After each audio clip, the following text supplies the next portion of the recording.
Well, now, the subject of these sessions is going to be the ancient Chinese philosophy called Taoism. In ancient China, there were two predominant philosophers,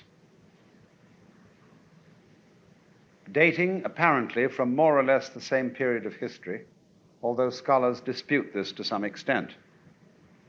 Confucius, about whom everybody knows, lived shortly after 600 BC. The counterpart to Confucius, one called Lao Tzu, which is spelled Laotzu, is supposed to have been a contemporary of Confucius, but probably lived somewhat later and is a somewhat legendary character about whom we have less historical information. But Confucianism is predominantly concerned with the ordering of family relationships, political relationships, and the language, the ceremonies, the laws of the land. Confucianism is a conception of the order of society, that is to say, a system of social conventions, or what you might call a very elaborate and profound form of etiquette. It isn't just that it's a humanistic system, it has some conception of basic principles of the universe, of a harmonious relationship between heaven and earth, and things of that kind. And this gives me an opportunity to say something about the nature of these social conventions, or we might call them social institutions. Because you see, when we speak of social institutions, we are not simply speaking of things like hospitals, law courts, legislative bodies, public health systems. Included among social institutions are such things as the clock, the calendar, weights and measures, and above all, language itself. Confucianism was deeply concerned with what was called the rectification of names, that is to say, dictionary making, seeing that the people used words in the same way. And we must recognize that a great many things that all of us take for solid realities are in fact nothing but social institutions. They are conventions. For example, your idea of yourself, of the ego. The ego is not a biological existence, it is a social institution. The things that we characteristics that we associate with men on the one hand and women on the other are social institutions. They have very little to do with biology or neurology. All sorts of things which we believe to be really out there are, as a matter of fact, conventions. Now, you know very well that you cannot tie up a parcel with the equator because it is an imaginary line. And in exactly the same way, time, clock time, is an imaginary way of dividing motion, of measuring motion. But it so happens that these social institutions become so convenient and so useful that we start to mistake them for the real world. And that can lead us into an enormous amount of confusion. The same sort of confusion from which you would suffer if, for example, you started eating the menu instead of the dinner. Now, as we civilize ourselves, we can only do so through social institutions. In other words, if we didn't have a calendar, if we didn't have an idea of the directions, north, south, east, and west, although there are no such directions, the earth being a sphere, if we didn't have these ideas, we couldn't get on together. If we didn't have agreements about the nature of language, we couldn't communicate with each other. And if I didn't know about time and space, I couldn't say, I will agree to meet you at the corner of estate in Madison at 4 o'clock in the afternoon. And therefore, we could never find each other. But because these institutions are so useful, we come in due course to believe in them, as I said. And above all, we come to believe in ourselves as equivalent with the role we are playing in life. Confucianism was deeply concerned with roles. What is the proper role of a father? The proper role of a mother, of an elder brother, of a younger brother, of an elder sister, a younger sister, and so on all the way around. And you know how it is in our own life. We are all role-playing. We play roles according to our occupation in life. We also play roles with respect to our characters. There are certain social kinds of role, for example, which it is acceptable for men to play. There are certain roles which men ought not to play, according to definition. And you very soon are taught to accept yourself as a certain kind of a character. You are told who you are. For example, you may remember as children when you went out to play with other children and you came home mimicking the mannerisms of some other child. And your parents being disturbed by this because they said, "That's not you, Johnny, that's Peter." Because everybody wants to identify you and tell you who you are. And this grows and grows as you go through life. More and more, people are trying to identify you. Like they say, "Are you a Republican or are you a Democrat? Are you a Presbyterian, Episcopalian, a Baptist, a Roman Catholic? Come on now, what are you? Give, tell us." And people, in other words, persuade you into accepting certain roles. And it's so effective, this, because you eventually come to believe in it all. One of the funniest things they do to you, this is really hysterical. I told some of you about it this morning, we here. So bear with me if I repeat myself. But when you're taught who you are as a child, do you realize it's practically impossible for you to resist social persuasion? The general effect of what people say to you as a child is utterly irresistible. But they define you as a free and independent agent. And they say, "You're responsible, see? And we'll praise you for what you do well and blame you for what you do badly. But you are responsible." That is to say, you are an independent source of feelings and thoughts and actions. And you believe that because you must. There is no way of resisting it. In other words, you are defined as an independent agent because you aren't. And this leads to the most amazing confusions. I don't say that you don't have freedom inherently. I'm saying the way in which you are defined as free is a way which you cannot resist. And therefore, society goes on to say to you, you are required and commanded to behave in such a way that will only be acceptable if you do it voluntarily. That is to say, darling, all nice children love their mothers. And of course you ought to love your mother too, but not because I say so, but because you really want to. Wowee. When you've had that put into you, you live in a state of confusion for the rest of your life. Because you are trying to be free as a result of a compulsion which you can't resist. And the thing is completely self-contradictory. So this is some of the problems attached to role-playing. However, when you go on in life, you know, and you realize you're going to wear out, and that your role is wearing a bit thin, and you begin to wonder about the human state and death and getting sick and decrepit, you begin to ask questions, who am I really? I mean, underneath the role, what is all this? What is a self? What is sensitivity? What is consciousness? What is it to exist? I really don't think I know myself at all. Now, in our culture, at the present time, we don't have very much to offer for people in that condition.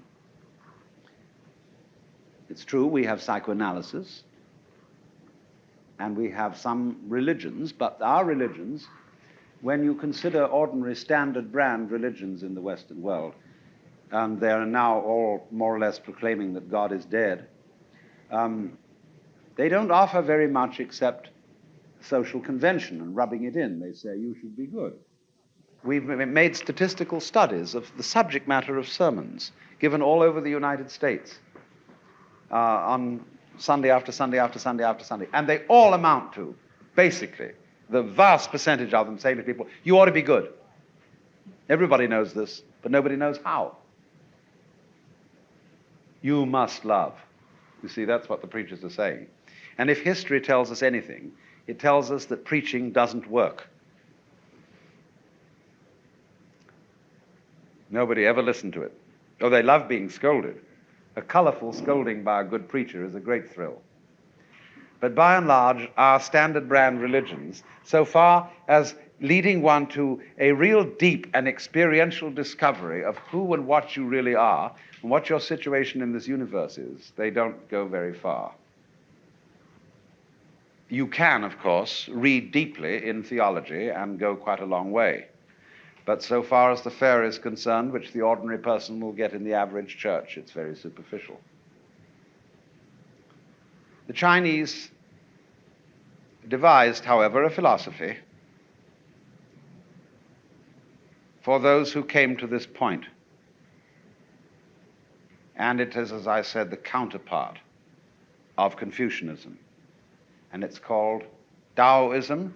This character in Chinese is pronounced Tao. T-A-O.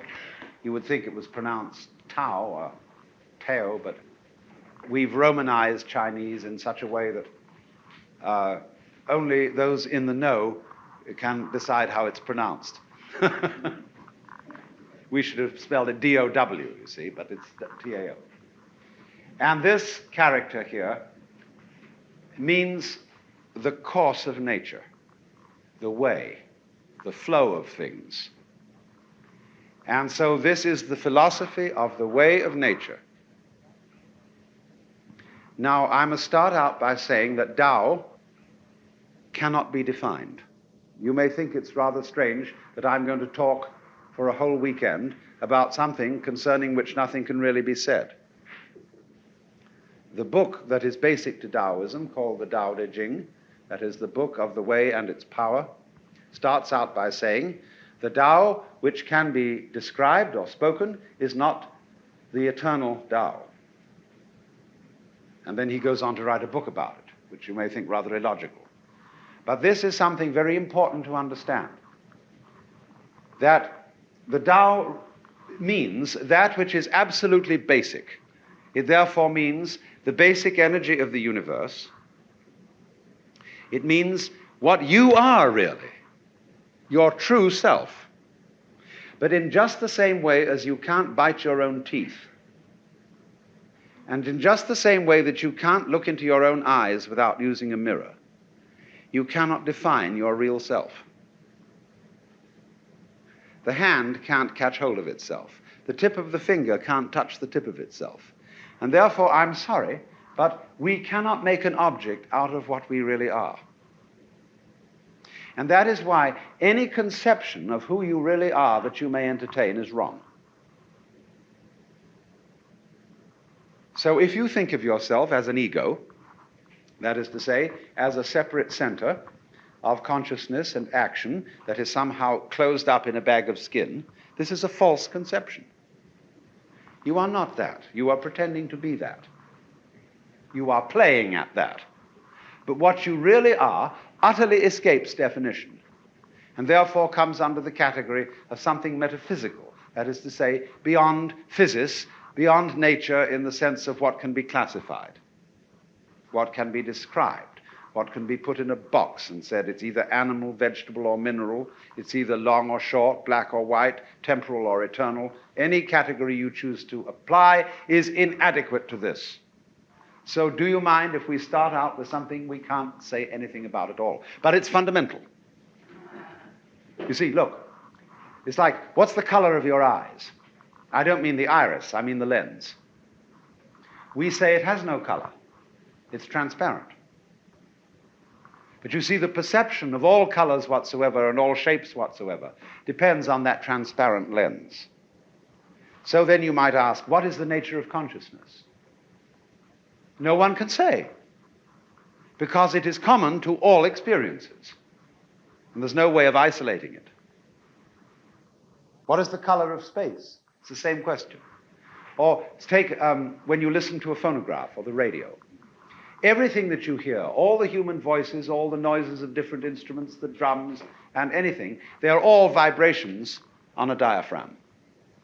But nowhere does the radio announce that this that you are hearing now is nothing but vibrations on a diaphragm. That is basic to everything heard, and it's taken for granted. So in exactly the same way, the Tao is the basis of everything that goes on, is taken for granted. It is as necessary to everything that happens as the diaphragm is to the news on the radio, etc. But we ignore it because it's common to everything. Every experience, it's the basis of it, therefore we don't notice it. You don't notice anything for which you can't see a limit. And so we can't think about it. But the point is, it's very important to understand that you are it. And if you discover that, there is a way of experiencing it, which we will go into later. You become, what shall we call it, liberated. You are no longer taken in by the game that you are playing, which is that I am this particular ego that came into this world and will eventually be swallowed up by death, and that will be that. You see through that game, and you know that is an illusion, or however a convincing one. So this is basic. Tao is the course of nature. Now, at the beginning of the second chapter of Lao Tzu's book, the first chapter starts out with the words, "The Tao which can be spoken is not the eternal Tao." And I'm just taking that as a kind of a key phrase to give you the first point. Now, what's the second point? That's the beginning of the second chapter of this book, which is attributed to Lao Tzu and is supposed to have existed from at least 400 BC. When he starts out the second chapter, he says, "When all the world knows beauty to be beautiful, there is already ugliness. When all the world knows goodness to be good, there is already evil. Thus, to be and not to be arise mutually." And this is an absolutely important idea for the whole foundation of Chinese thought. The Chinese use this character to arise. It's originally the figure of a growing plant, and this one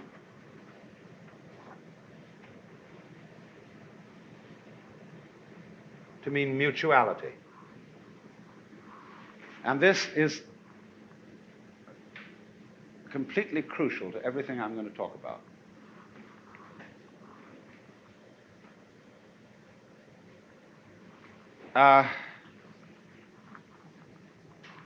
Do you see that you can't have a front without a back? That you can't have a top without a bottom? That you can't have the idea of long without the idea of short?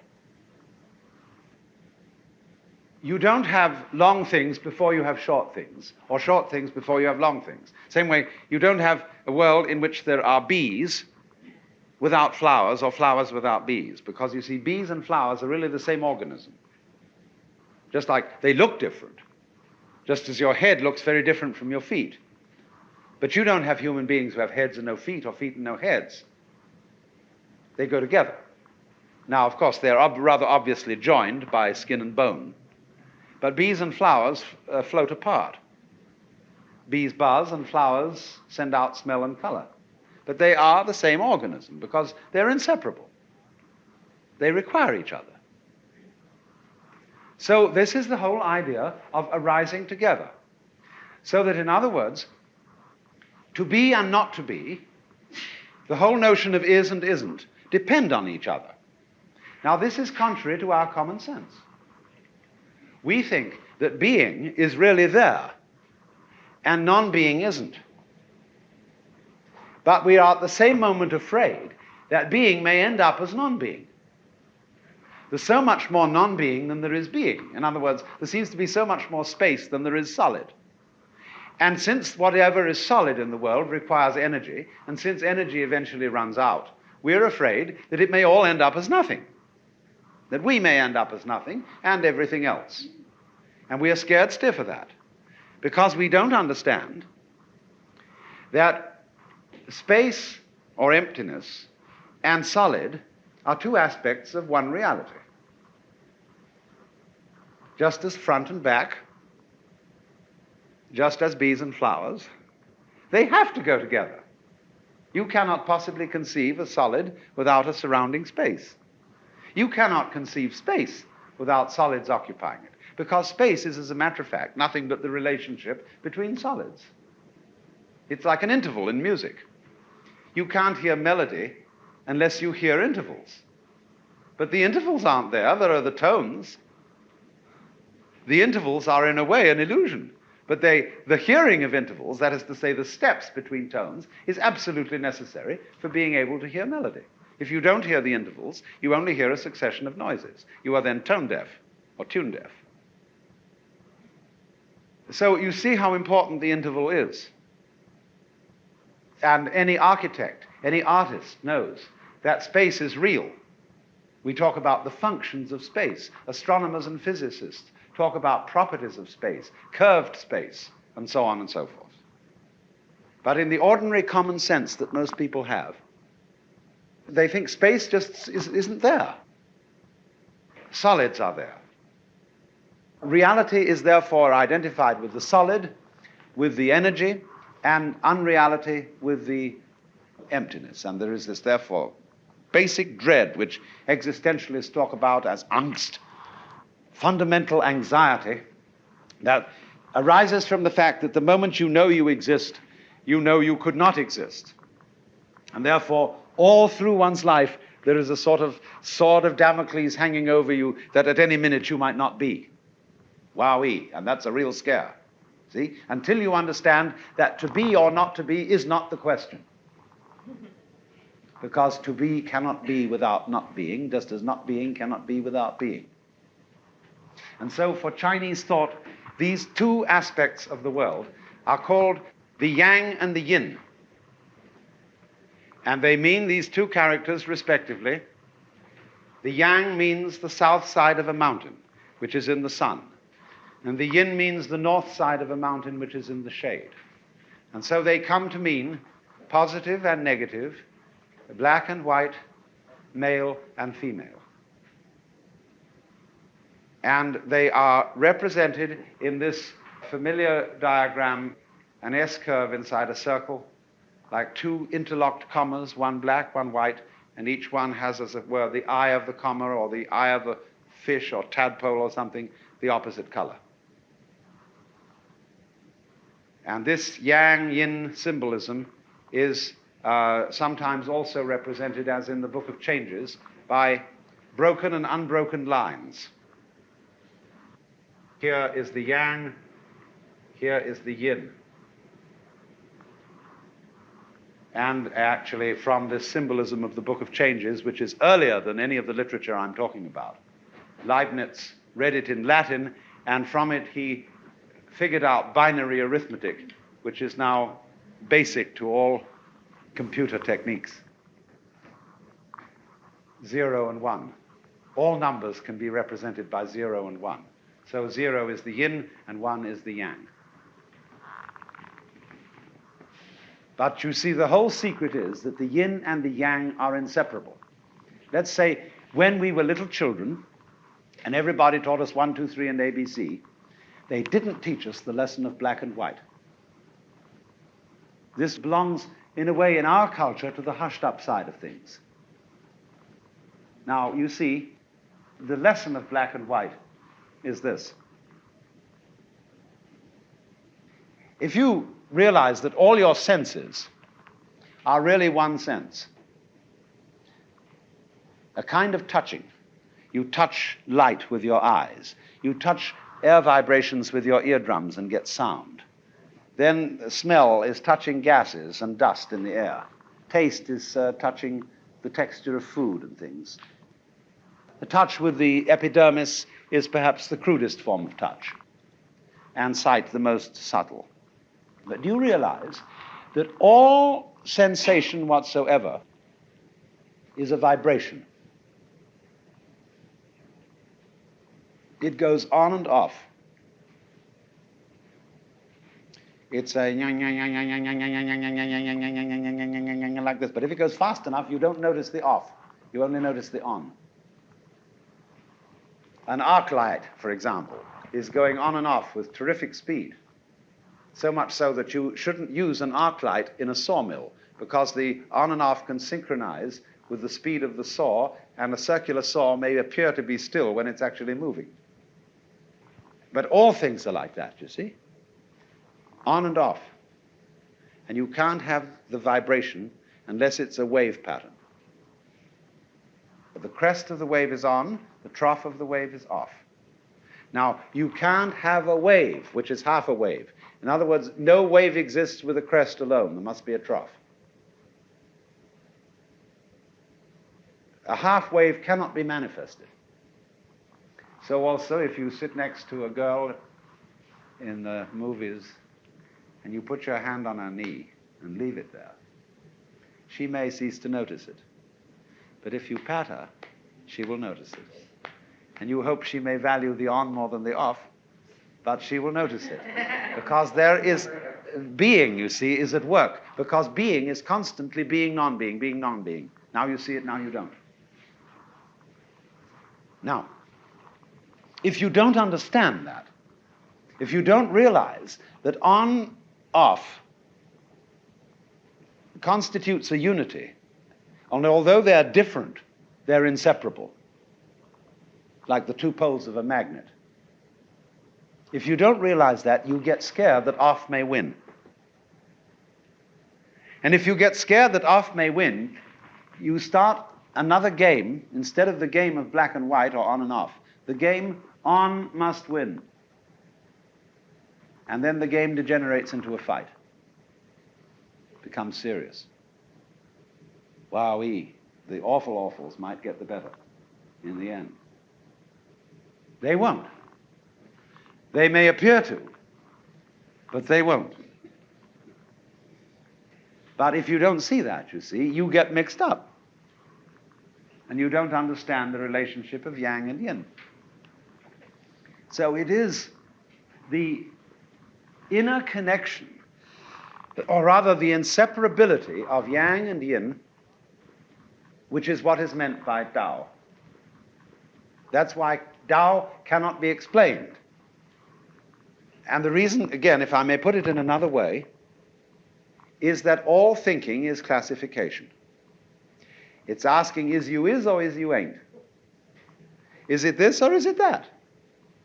Because after all, if you want to say something is inside, it requires an outside. You can't have an inside without an outside, or an outside without an inside. Which is it? You say choose. And of course, Westerners are always choosing. Once to every man and nation comes the moment to decide, in the strife twixt truth and falsehood for the good or evil side. Then it is the brave man chooses, while the coward stands aside, you see. You must choose. Which are you? And we've magnified this into a nightmare, where the ultimate consequence and destiny of the cosmos is, are you saved or are you damned? Forever. What a thrill that decision is. See?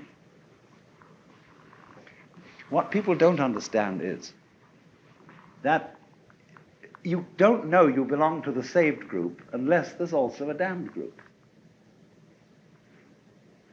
In every American town, there are the nice people who live on one side of the tracks and the not so nice people who live on the other. In my town, which is Sausalito, there are the people who live on the hill, and they are the nice people. And then there are the people who live on the waterfront, who are bohemians and beatniks and goodness only knows what.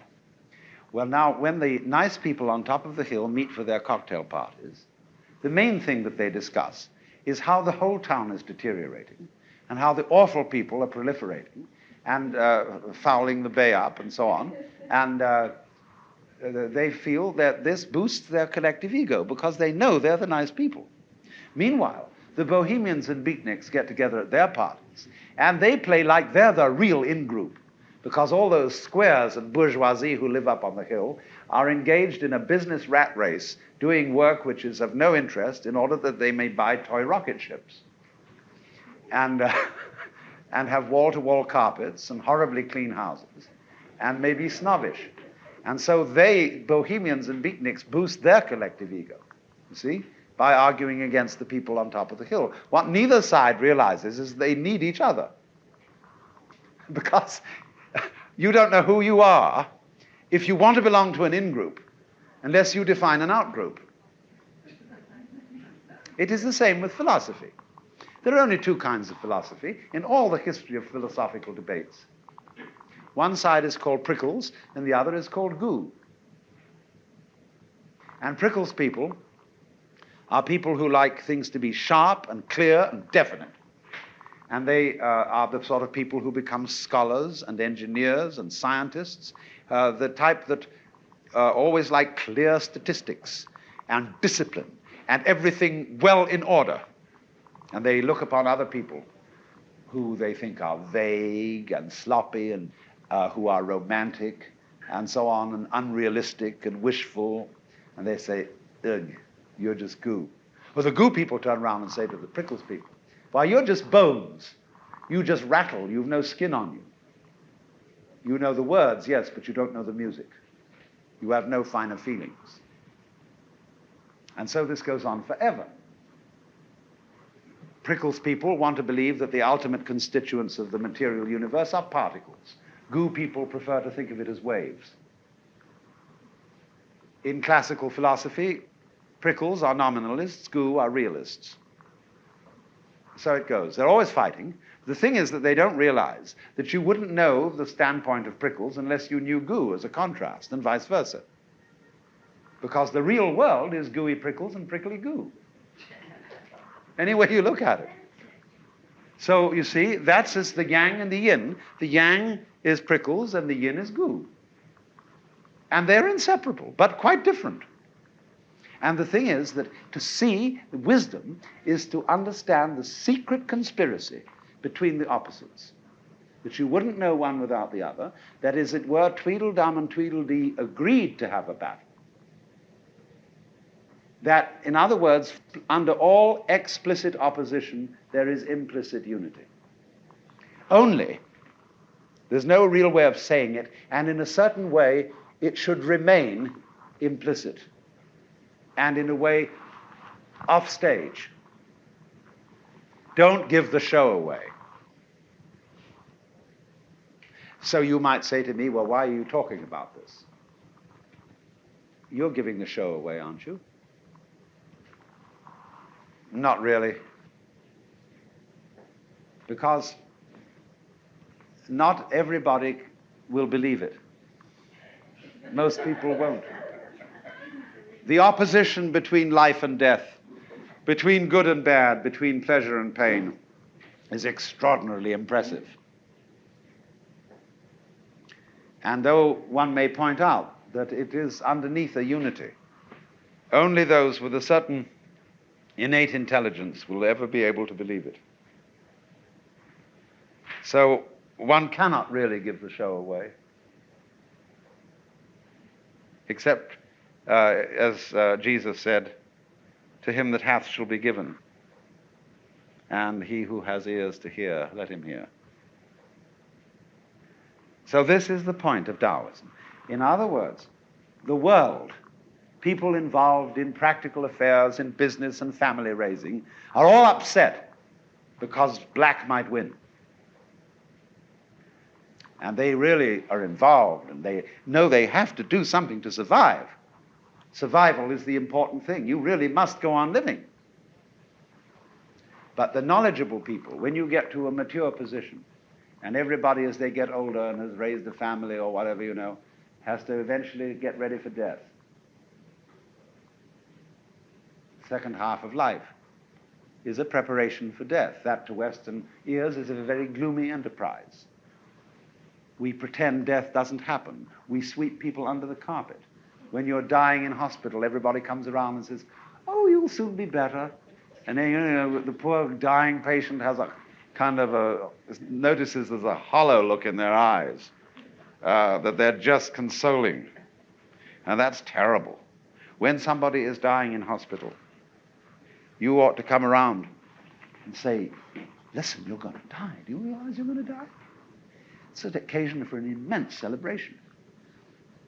Because now, if you accept that you're going to die, you can let go of yourself. And you won't be a nuisance to yourself anymore. And so we should have a champagne party, or we should have sacraments according to taste. There should be some very special conscious entry into death of letting go of oneself. Because you only die once, and it should be a very important event. Instead of being something. I mean, look, the morticians come around and they pretend it hasn't happened. They have all sorts of ways of glossing it over. You know that passage in Henry Miller's essay, The Staff of Life? He's talking about that dreadful food, and he says, "Throw anything down the hatch and swallow a dozen vitamins. If that doesn't work, see a surgeon. If that doesn't work, try a Hollywood funeral. They're the duckiest, cutest funerals in the world. You can have your beloved one propped up, smoking a cigarette, reading the Bhagavad Gita or something uplifting. Cigarette guaranteed not to rot away before the lips or the buttocks. Oh, death, where is thy sting? Oh, grave, where thy victory? Jolly, what?"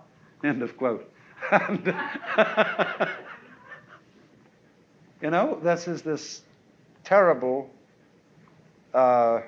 American way of death which does not accept it, which pretends it doesn't happen, and doesn't see that death is the most life-giving thing there is. Except the Irish. Except the Irish, yes, they can have a wake. But even then, I don't think that in this general tradition we really get down to seeing how revivifying death is.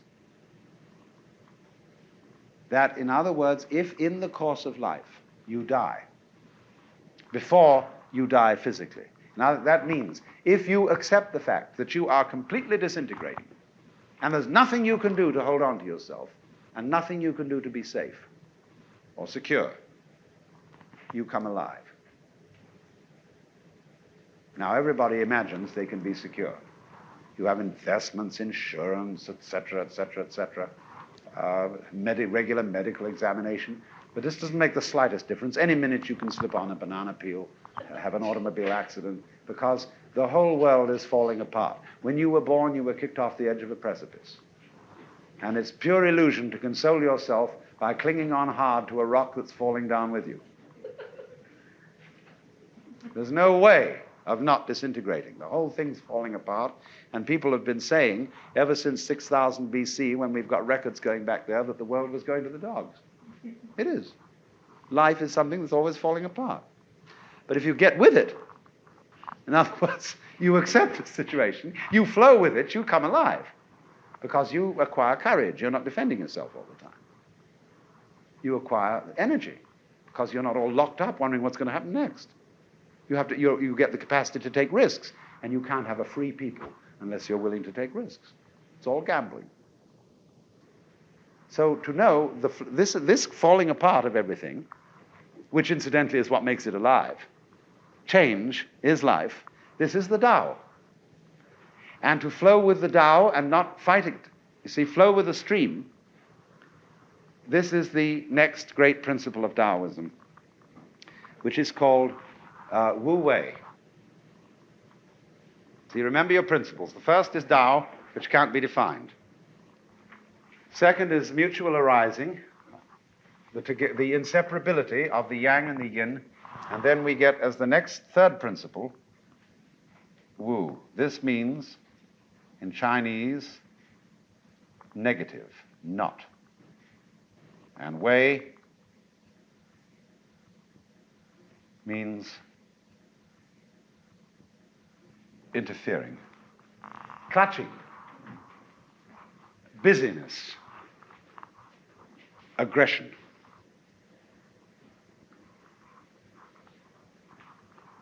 So the principle whereby a person may come into accord with the course of nature is by wu wei, not clutching. It's sometimes translated not doing, but in English that is misleading. It's sometimes the right translation. But wu wei means not acting against the grain of nature, acting in accordance with it. And the best possible example of wu wei is the art of sailing. You see, it's much more intelligent to put up a sail than to use oars, because you don't have to work so hard. So a higher form of intelligence would erect a sail. A lower form would just row. But when you sail, you cannot sail directly against the wind. If you want to sail in a direction contrary to the wind, you must tack. So in the same way, if you get caught in an overwhelming current when you're swimming, you can't turn around and swim against it. You'll drown in a hurry that way. But what you can do is you can swim with it and edge out. So this is the basic philosophy of what is called in Japanese judo. Do is the Japanese way of pronouncing Tao, the gentle way. And in judo, you overcome a violent opponent, not by direct opposition, but by using the opponent's strength to bring about his own downfall. So, you know, there's a basic kind of judo slow motion stuff that's called juno kata, which exhibits the fundamental ideas of judo. And the first lesson in juno kata is that there are two people, the attacker and the defender. And the attacker does this. And the defender, you see, he's coming straight at you with a blow. The defender, instead of pushing him away, does this. He, in other words, pulls the hand in the direction it's going and has the opponent off his balance. So that's the fundamental thing. Go with it. So a clever artist, when he is using wood, he studies the grain. And he looks at the grain in a block of wood and asks, what does it want to be? There was a competition some years ago in sculpture at the Art Institute of Chicago. And it was won by a woman.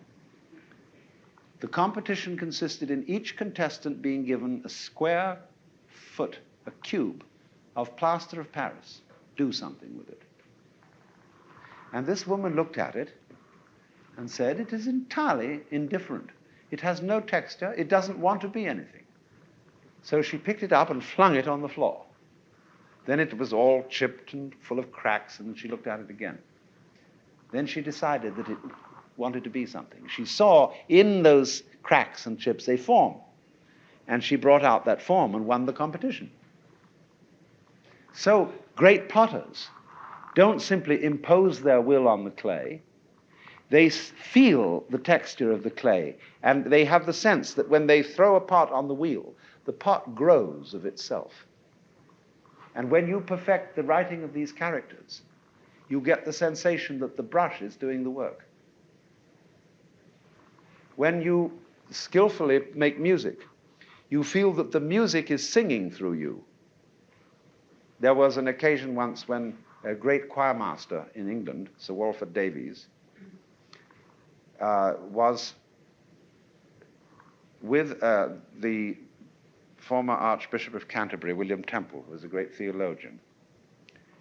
And he was training a choir of working men. factory hands or something in singing, and he first gave them some hymn to sing that they all knew very well, and because they wanted to impress the archbishop, they sang it with utmost vigor, and it sounded terrible. So then he got a professional choir, which he had there, to sing the same hymn, so that they could really listen to it. Now, he said, I want you to sing it again. But look, one point I must make clear is you must not try to sing it. Don't try. All you have to do is to think of the tune and let it sing itself. And then they did very well. And he turned to the archbishop and said, that's good theology, isn't it? I got the story from the archbishop. So apparently he approved. So this is the principle of Wu Wei. We have all kinds of common expressions like roll with the punch, things like that, like Shakespeare saying there is a tide in the affairs of men which taken at its flood leads on to fortune. We have an innate folk wisdom which realizes that this is a fundamental principle. So whereas the emphasis in the Confucian tradition in China is on interference to a large extent, keeping things in order. There's a certain anxiety about the whole thing. The emphasis of Taoism is to trust in the course of nature, about which I have to tell you two Chinese stories. One is that a farmer, both about farmers and their sons. One evening, the farmer's son came in very, very late from the fields after all the rest of the family and was late for dinner. And they said to him, what have you been doing? Oh, he said, I've been helping the corn to grow. Next morning, when everybody got up, they found that all the corn was dead. Because what he had done late the night before was that every new shoot of corn, he had pulled it up a little to make it higher. Another story that is told is about the farmer who lost a horse, ran away. And all his friends came round, said, that's too bad. And he said, maybe. The next day, the horse returned, and it brought 7 wild horses with it. And they said, my, that's great. And he said, maybe. The next day, his son, in attempting to train one of these horses, was thrown and broke a leg. And everybody came around and said, oh, that's too bad. And he said, maybe. The next day, the conscription officers came around and rejected his son because he had a broken leg. And everybody came to congratulate him and said, isn't that great? And he said, maybe. So you see, this farmer was with the course of things. And he knew it goes this way and it goes that way. It goes up and it goes down. Because if it didn't go down, you would never know you were up. And if you try to be permanently up, or always right, you're trying to arrange everything in this room so that everything is up and nothing is down, or that everything's on the front and there's no back. And that is an impossible state of affairs. Well, now I'm going to stop here because I don't want you to take in too much at once, or to try to. Just to rehearse it, we've discussed essentially 3 principles. The one that we can't discuss at all, because that's basic, that's the Tao. The next is the principle of the mutuality, the interdependence of the opposites, that they are different but inseparable. And that goes, of course, for you as self and the world as other.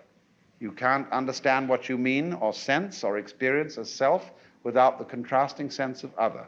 That means self and other go together. They're really one, but they look different.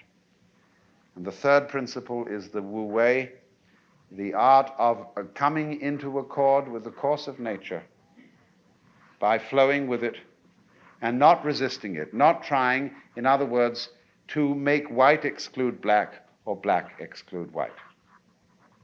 Now, all that's very simple, but I'm sure it will create lots of questions in your minds.